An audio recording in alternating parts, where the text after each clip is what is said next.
السلام عليكم ورحمة الله وبركاته. معلومة ممكن تعطل عمرتك بالكامل لو ما خدتش بالك منها.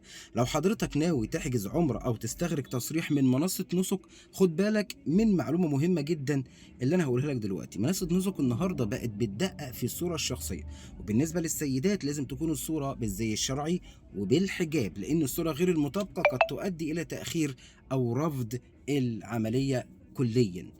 علشان كده قبل ما تبعت الجواز السفر او الصوره الشخصيه اتاكد ان الصوره واضحه وحديثه ومستوفيه للشروط المطلوبه. وفي سفير الحرمين ان شاء الله بنراجع معاك كل الاوراق قبل التقديم علشان نتجنب اي مشاكل او تاخير لا قدر الله.